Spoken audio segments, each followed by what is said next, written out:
Continuamos narrando las aventuras de Enrique de Castilla, el más perfecto caballero andante castellano del siglo XIII. En el anterior capítulo repasamos los éxitos militares de Enrique durante la conquista de Sevilla, acciones que su padre Fernando III recompensó largamente con la cesión de los territorios de Jerez, Lebrija, Arcos, Medina Sidonia, Cote y Morón.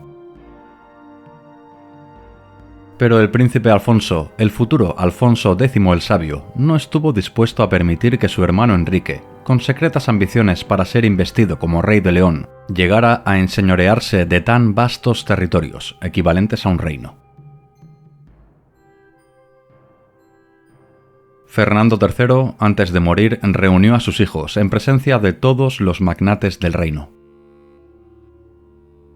Nuestro protagonista juró lealtad a su amado padre, Fernando III de Castilla y León, pero no se arrodilló ante el heredero, aduciendo que solamente podía servir a un rey. Solo cuando falleciese el rey santo, entonces se postraría ante su hermano. Esta rebelde acción enfureció a Fernando III. Como castigo, despojó a su hijo Enrique de los señoríos de Jerez, Lebrija, Arcos y Medina Sidonia, dejándole en prenda tan solo Cote y Morón, pobres tierras que apenas le otorgaban rentas como para mantener su numerosa mesnada. Este desaire de su hijo predilecto agravó aún más el delicado estado de salud del monarca castellano. Finalmente, Fernando III el Santo falleció un 30 de mayo de 1252 a causa de una severa hidropesía. Un día más tarde, el heredero Alfonso fue proclamado como rey de todos los castellanos y leoneses en la Catedral de Sevilla. Nada más tomar el cetro y la corona de su padre, Alfonso X tuvo la libertad de autoinvestirse caballero delante de una estatua del apóstol Santiago, desquitándose de esta manera del agravio de su predecesor, quien no le hizo partícipe de tal honor. Recordamos que Fernando III dio la caballería a Enrique por sus méritos durante la conquista de Sevilla. Con este gesto, Alfonso X dejó claro a todos los allí presentes que a partir de ahora las cosas se harían a su manera. Él era el rey, y no dudaría en aplicar mano de hierro para los insurrectos con la corona.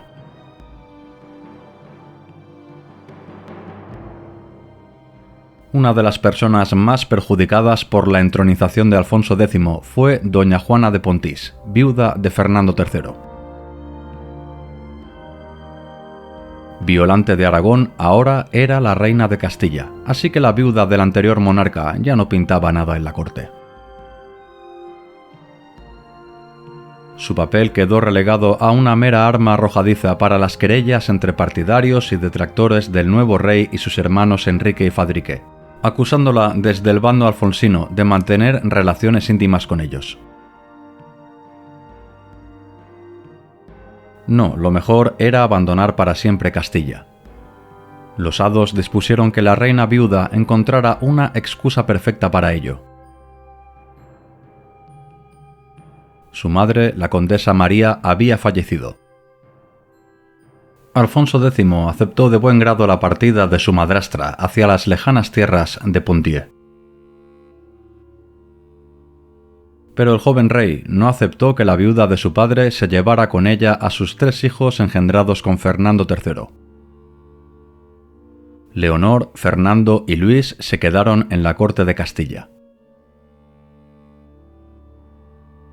Aun y ser muy jóvenes, el rey Alfonso los utilizaría como moneda de cambio para fortalecer lazos con otros reinos y casas europeas, con unos matrimonios que, como veremos más adelante, fueron cruciales en la biografía de nuestro protagonista.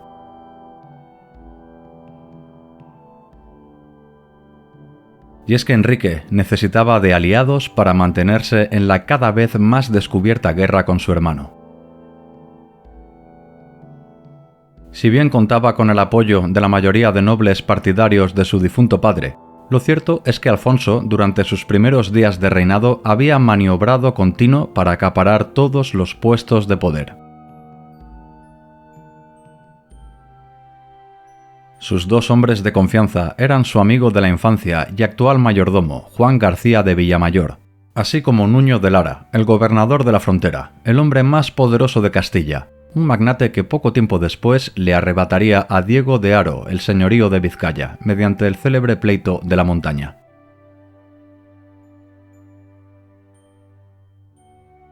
Lo cierto es que la corte castellana se había convertido en un nido de conjuras y conspiraciones, siendo los partidarios de Alfonso X los más avezados en estas sibilinas artes. Enrique de Castilla, cada vez más arrinconado, encontró la coartada perfecta con el autoexilio de su madrastra Juana. Juntos marcharían hacia el lejano reino de Pontís, ubicado en el norte de Francia. Cerrada la vía navarra por la inestabilidad de este territorio, Enrique decidió pasar como por casualidad por Aragón, con el fin de pulsar la opinión de un monarca que le podría brindar un apoyo decisivo en su sueño de alzarse como rey de León. Hablamos de Jaime I el Conquistador. Tras unas semanas de marcha por los campos de Castilla, la comitiva de la reina viuda fue acogida en tierras aragonesas. 130 caballeros y 130 ballesteros, comandados por Berenguer de Santa Eugenia, recibieron a Juana de Pontís y Enrique de Castilla. Como era menester para personas de tan alto rango, su majestad don Jaime les ofreció hospitalidad.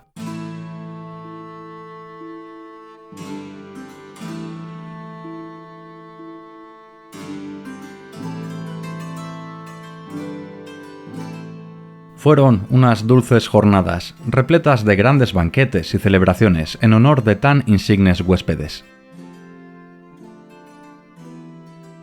Los trovadores cantaban una y otra vez las gestas de Enrique durante la conquista de Sevilla, alabando su habilidad con la espada. No en vano, las crónicas narran que él solo envió al paraíso a más de 500 infieles. Estas historias y leyendas habían sido repetidas hasta la saciedad muchos años antes de la llegada de nuestro protagonista a tierras aragonesas. La adolescente princesa Constanza de Aragón, tercera hija de Jaime I, por fin pudo conocer en persona a su héroe. Pronto, Enrique y Constanza cayeron enamorados uno del otro. Jaime y Enrique mantuvieron secretas conversaciones fuera de la escucha de los siempre atentos espías castellanos. El monarca aragonés estuvo dispuesto a ofrecer apoyo a nuestro protagonista, ya que una guerra civil en el poderoso reino de Castilla siempre le sería beneficiosa. Con el fin de consolidar esta alianza, Enrique preguntó al monarca aragonés acerca de la situación de su hija Constanza. Aún era joven, solo tenía 15 años de edad y era pretendida por los primogénitos de los reyes de Inglaterra y Francia. Más adelante, a su vuelta del reino de Poitou, hablarían del tema.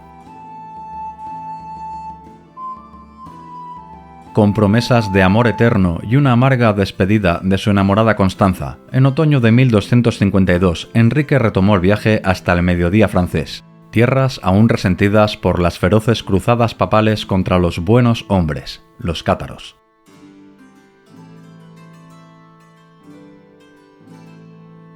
Con toda probabilidad, Enrique, recordamos que era sobrino del rey Luis IX de Francia, fue recibido por el conde de Anjou, señor del Languedoc y la Provenza, un personaje, como veremos más adelante, decisivo en la biografía de nuestro protagonista, su futura némesis.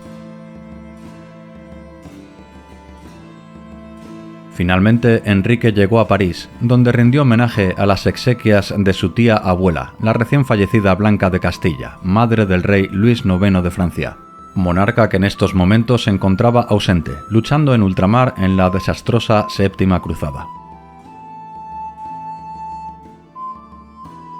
Después de la obligada parada en París, Enrique arribó a Abbeville, capital del condado de Ponthieu, final de tan largo viaje. Allí nuestro protagonista pasó la Navidad cavilando sobre su destino, mientras recibía informes de la situación en la corte castellana mediante sus hombres de confianza. Enrique, aún en su juventud, era respetado y reconocido como un más que notable guerrero y jefe militar. No es de extrañar, pues, que recibiera numerosas ofertas de nobles francos, siempre ávidos de conquistas en ultramar, con el fin de participar en una nueva cruzada.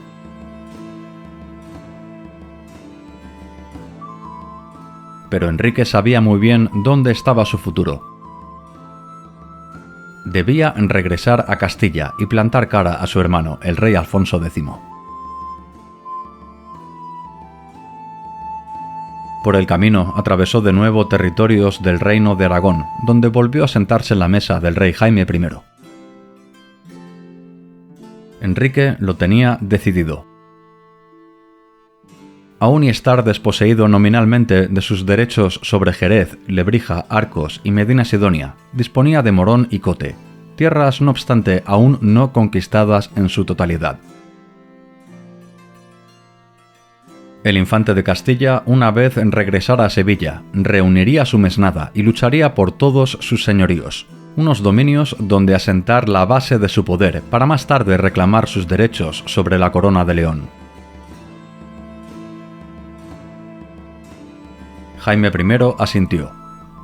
Le brindaría apoyo en sus futuras aspiraciones como rey de León. Como prueba de buena fe, el monarca aragonés le prometió la mano de su hija Constanza, pero a cambio de dos condiciones. Solo se efectuaría el matrimonio cuando la princesa cumpliera 17 años, esto es, a un año vista, y lo más importante, Constanza sería entregada solo cuando Enrique fuera poseedor de un reino.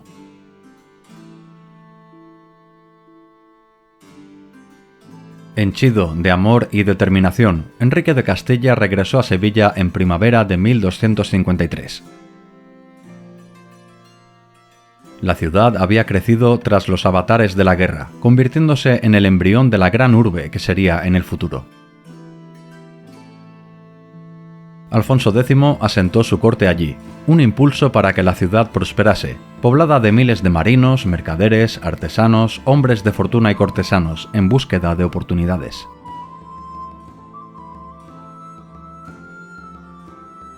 Nada más pisar tierras sevillanas, un 24 de marzo de 1253, Enrique fue llamado a la corte.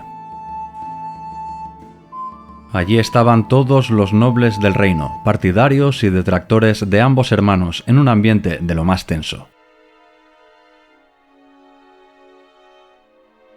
Las puertas de acceso al salón real estaban custodiadas por guardias reales adeptos a la causa de Alfonso X. ¿Sería tan ruin el rey como para acabar con su vida delante de toda la nobleza? Alfonso saludó fríamente a su hermano, preguntándole acerca de las entrevistas que había mantenido con Jaime I. En efecto, por muy lejos que estuviera, nada escapaba al control del poderoso señor de Castilla. Ambos hermanos mantuvieron una acalorada discusión, hasta que el 10º de los Alfonsos pidió a un sirviente que le trajera el documento que acreditaba a Enrique como legítimo poseedor de los territorios de Jerez, Medina, Arcos y Lebrija. Ante la sorpresa e indignación de todos los allí presentes, el rey sabio rompió delante de Enrique estos títulos, mientras Nuño de Lara leía una orden real donde se informaba que a Enrique se le desposeía de los señoríos de Cote y Morón en favor de la Orden de Calatrava.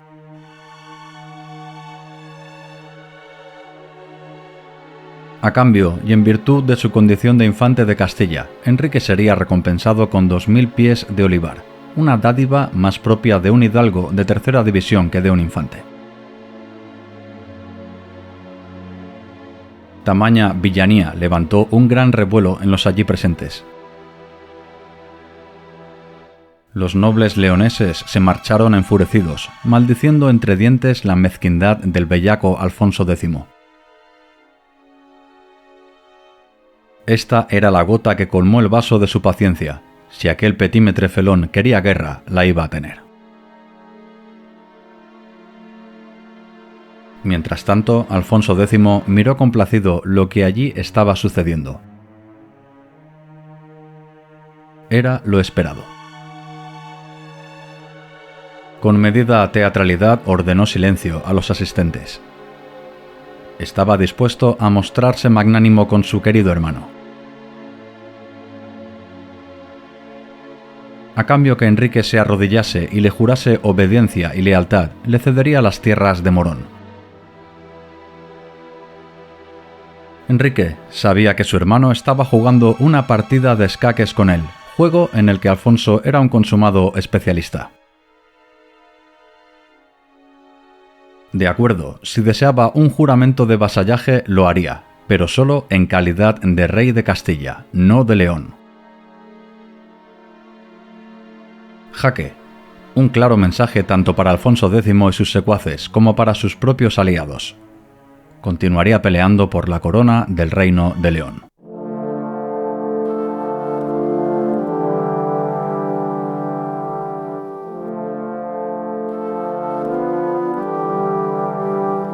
Pasaron unos meses de intriga en la corte, agravados por unas inusuales heladas en Castilla que conllevaron una consecuente hambruna. Las relaciones entre Alfonso y sus dos hermanos Fadrique y Enrique eran de lo más tensas, una situación que se alivió cuando a finales de octubre nació Berenguela, la primogénita de Alfonso.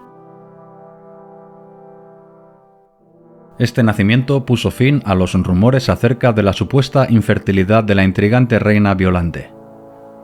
Recordamos que Alfonso X, mucho antes, ya había engendrado hijos bastardos, que se sepa al menos con 3 amantes. Tras 4 años de esterilidad, el rey sabio incluso estuvo tentado de solicitar la anulación matrimonial, un hecho que podría haber desembocado en una guerra abierta con Aragón. 2 años más tarde nacería un hijo varón. Un problema menos que permitió al rey de Castilla y León centrarse en la conquista de los últimos dominios musulmanes en la península. Más aún, soñando con hacerse con la corona del Sacro Imperio, gracias a los derechos de sangre de su madre Beatriz de Suabia, unas aspiraciones que, como veremos más adelante, le traería más pena que dicha.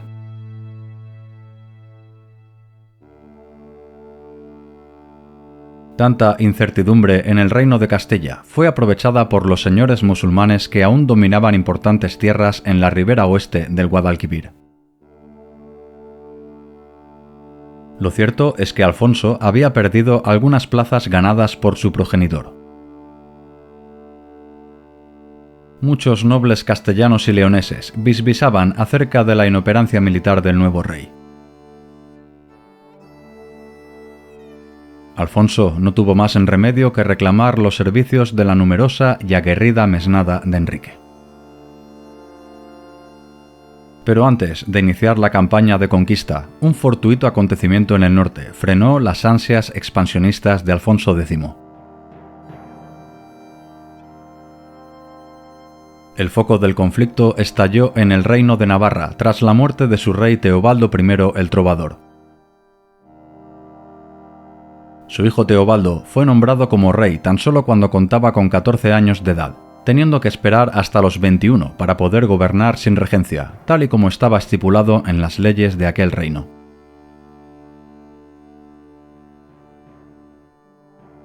Navarra era un territorio independiente, pero siempre disputado por Francia, Castilla y Aragón. Precisamente fue el astuto Jaime I quien se adelantó, consiguiendo ser nombrado como cotutor del joven Teobaldo junto a su madre Margarita de Borbón.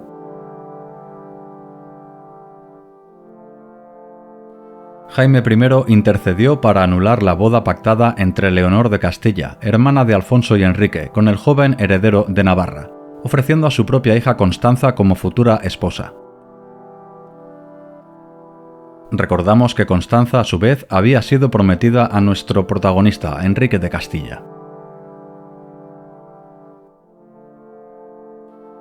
La tensa situación de Navarra se resolvió en parte gracias a Gascuña, territorio nominalmente perteneciente a Castilla, pero bajo poder efectivo de los Plantagenet. Alfonso X reclamó el control total de esta región, en disputa con el Reino de Francia desde tiempos de su bisabuelo Alfonso VIII.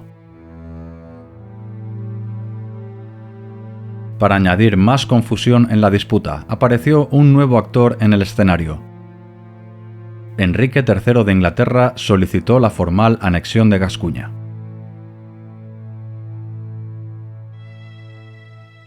Tras una serie de embajadas, Alfonso X consintió en perder Gascuña y mostrarse neutral en Navarra, a cambio de unas futuras buenas relaciones entre la corona castellana e inglesa. El soberano inglés, como muestra de buena fe, propuso a su primogénito, el futuro Eduardo I, como esposo de Leonor de Castilla, hermana de Alfonso y Enrique. Una boda que se celebró el 18 de octubre de 1254 en el monasterio de las Huelgas en Burgos, invistiendo incluso con gran solemnidad a Alfonso X como caballero al adolescente Eduardo. Enrique de Castilla estuvo presente en este casamiento, recibiendo buenas palabras de su cuñado Eduardo, quien le insinuó un posible matrimonio con su hermana Beatriz, un enlace que le garantizaría el dominio de un poderoso estado en el Reino de Inglaterra.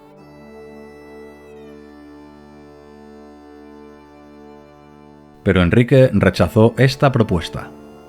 Tenía claro que su futuro estaba en la península, más en concreto en León, y solo con la princesa Constanza de Aragón como su esposa y reina.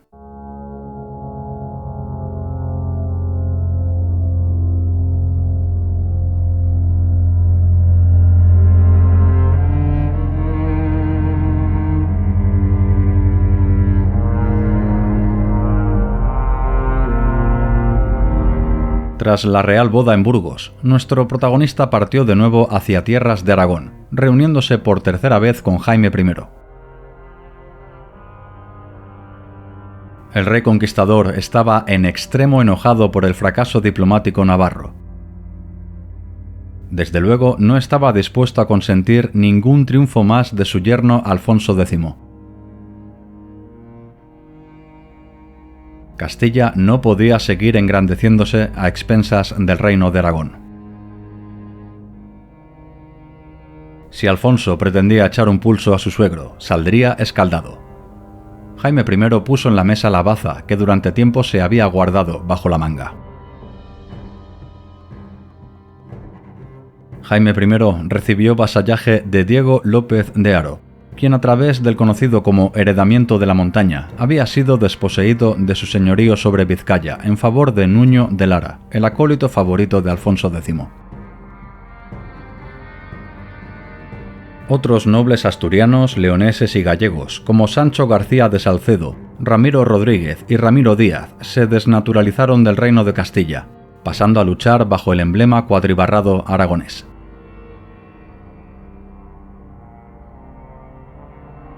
Y al frente de todos ellos, Enrique de Castilla, poseedor de una numerosa y poderosa mesnada, repleta de leales y aguerridos caballeros.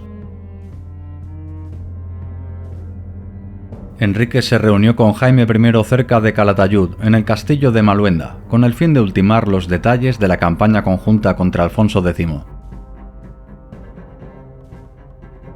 Los ejércitos de Enrique asaltarían el reino de Niebla, perteneciente a Ibn Mahfud, vasallo de Alfonso X, mientras que el rey aragonés, junto a los herederos de Vizcaya, atacarían Soria. Nos referimos a los herederos de Vizcaya, puesto que Diego López de Haro falleció en extrañas circunstancias poco antes de esta revuelta. Murió abrasado mientras tomaba un baño, sin duda una artera maniobra promovida por Alfonso X. Enrique corrió por la taifa de Niebla, sometiendo en nombre de Castilla y León, Arcos y Lebrija, plazas que por derecho le pertenecían. Tras esta exitosa campaña, antes del invierno, Enrique planeó capturar Jerez, plaza defendida con guarniciones leales a Alfonso X. El legítimo rey castellano, desbordado por la situación, ordenó a su secuaz Nuño de Lara partir a estas tierras, con el fin de restablecer el orden en los territorios astragados por su rebelde hermano Enrique de Castilla. Nuño de Lara, acompañado de Rodrigo Alfonso, hermano bastardo de Fernando III, salió al encuentro de las tropas de Enrique, manteniendo ambos ejércitos una escaramuza que se dirimió en tablas. Enrique no podía arriesgarse a perder su mesnada en una gran batalla campal, así que decidió fortificarse en Morón, su plaza segura en la zona, en espera de noticias de su aliado Jaime I. Si el rey aragonés triunfara en Soria, Alfonso X no tendría más remedio que destinar el grueso de sus fuerzas a la frontera aragonesa.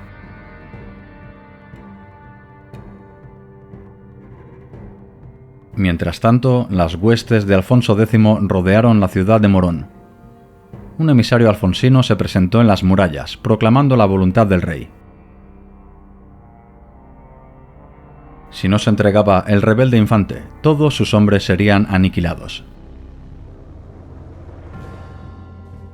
Enrique de Castilla, enfurecido, salió al encuentro del mensajero, lanzándole un guante destinado a su traidor hermano. No era necesario involucrar a más hombres ni iniciar una guerra civil. Si el rey castellano deseaba dirimir sus diferencias, Enrique estaba dispuesto a solventar el asunto con un duelo personal. Evidentemente, tal mensaje nunca llegó a oídos del rey, pero sí que fue recibido por Nuño de Lara. Enrique de Castilla no estaba dispuesto a negociar, de acuerdo. Si quería guerra, desde luego la tendría. Pocos días después, desde las almenas de Morón, los vigías leales a Enrique de Castilla alertaron a su señor. Por el horizonte asomaba un gran ejército con los emblemas de Castilla, muchos más hombres de los que esperaban. Enrique se dirigió a sus leales soldados. No había vuelta atrás. Alfonso X, a ojos de Dios, era un felón que había quebrantado las promesas de un muerto, su padre, Fernando III el Santo. Más aún, el mal llamado Rey Sabio era un débil monarca que apenas sabía empuñar una espada, un monigote más interesado en fútiles pasatiempos como la trova o la astrología que en el arte de la guerra. Las tropas leales a Alfonso X se plantaron delante de las murallas de Morón. De entre la soldadesca apareció un caballero vestido con ricas ropas. Nuño de Lara, en medio de un silencio sepulcral, tildó a Enrique de traidor a la corona. Nuestro protagonista le respondió: no era un traidor, el bellaco era su hermano Alfonso, que había traicionado la voluntad de su padre, el gran Fernando III. El duelo dialéctico fue calentándose hasta que ambos nobles, picados en mil y una rencillas, decidieron concluir sus disputas, tal y como dictaba el código caballeresco. Con un duelo singular.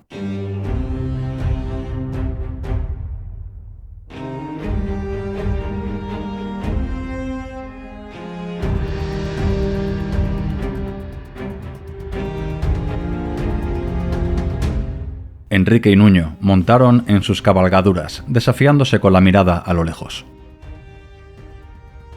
Enrique espoleó a su caballo, acometiendo con furia, centrando sus fuerzas en su lanza con la esperanza de acabar la contienda con un certero golpe. Pero Nuño de Lara, veterano caballero que casi doblaba en edad a su rival, con gran habilidad interpuso su escudo, rompiendo en 1000 pedazos el arma de Enrique. El ímpetu del infante de Castilla había sido en vano. Tal y como dictaminaba el código ético de la caballería, no podía reponer su lanza, así que desenvainó la espada. Lara, según la costumbre, debería imitar a su contendiente y batirse con las mismas armas, pero el taimado secuaz de Alfonso X no estuvo dispuesto a perecer con honra. El cementerio está lleno de valientes. Nuño de Lara empuñó su lanza, invitando al infante de Castilla a que volviese a por otra ración. Enrique, sabedor que la espada era muchísimo más corta que la lanza de su rival, en el segundo envite tanteó a su oponente, evitando con un grácil movimiento el mortal lanzazo de Nuño de Lara. Ambos caballeros se retaron a distancia. Esta sería la definitiva. Enrique cabalgó y con un certero mandoble rompió el tiracol del escudo de Nuño de Lara, hendiendo después la espada en el centro de su yelmo. Ya está, el infame Nuño de Lara ha caído. Los hombres de Enrique vitorearon la gesta de su caudillo. El infante de Castilla y próximo rey de León animó a sus hombres a luchar por el honor de su causa. Pero lo que Enrique no había advertido es que el golpe que había asestado a su rival no había sido definitivo. De espaldas y a traición, el favorito de Alfonso X clavó su lanza en el pecho de Enrique, llegando el cuarterón de la cruz hasta el gambax, desgarrando con los arpones del arma la carne del infante de Castilla. Enrique, como no podía ser de otra manera, cayó al suelo, doliéndose de tan letal golpe, momento que aprovechó Nuño de Lara para huir al abrigo de su mesnada. Pero el dolor del infante de Castilla pronto desapareció. Como un Hércules enfurecido, arrancó la lanza de su pecho, subiéndose a su caballo y cabalgando hasta la posición de sus hombres. Los soldados leales a Alfonso X huyeron despavoridos. Su comandante Nuño de Lara había gastado el resto de sus fuerzas en el traicionero ataque a Enrique de Castilla. Apenas tenía vigor como para no caerse de su montura. Enrique, aún convaleciente de su grave herida, a duras penas pudo animar a sus hombres. Nuestro protagonista encabezó a su mesnada, saliendo en tromba a la caza de los caballeros leales a Nuño de Lara, sin darse cuenta que había caído en una trampa. Ocultos en un recodo del camino aparecieron los ejércitos de Rodrigo Alfonso, tío de Enrique de Castilla. Enrique, muy debilitado por la herida, comprendió que no podía luchar más. Vargas, Gutiérrez González y otros hombres de su máxima confianza acompañaron a su señor hacia Lebrija, lugar donde Enrique recibió unos vitales primeros auxilios. Pero la hueste de Nuño de Lara, reforzada con la mesnada de Rodrigo Alfonso, no pararía hasta arrestar y llevar al traidor Enrique hasta los pies de su señor Alfonso X. Nuestro protagonista perdió la consciencia. Vargas y Gutiérrez González entendieron que sin su principal líder poco más había que hacer salvo huir. Estaban en clara desventaja numérica y sin duda muchos de los aliados de Enrique optarían por pasarse al lado alfonsino. Cabalgaron raudos hasta llegar al embarcadero de Santa María, futuro puerto de Santa María, lugar donde alquilaron una nave ligera con el fin de huir de tierras castellanas. Solo, sin dinero ni aliados y derrotado. Enrique de Castilla, durante su travesía marítima, milagrosamente se recuperó de sus heridas, aunque bien es cierto que quizá lo mejor hubiera sido dejar para siempre este mundo y librar a sus fieles caballeros de servir a tan desgraciado señor. Era un traidor a la corona. Si regresaba a Castilla, el menor de los castigos que podría recibir sería una vida entera en presidio. ¿Dónde marchar? ¿Quién, en su sano juicio, acogería a un prófugo de la justicia? Necesitaba arribar cuanto antes al reino de Aragón. Quizá Jaime I hubiera triunfado en su levantamiento en el norte y podría servirle como vasallo, más aún como yerno con su futura boda con doña Constanza. Lo primordial era suministrarse en algún puerto cercano y pedir algunos dineros prestados para arribar con un mínimo de decoro a tierras aragonesas.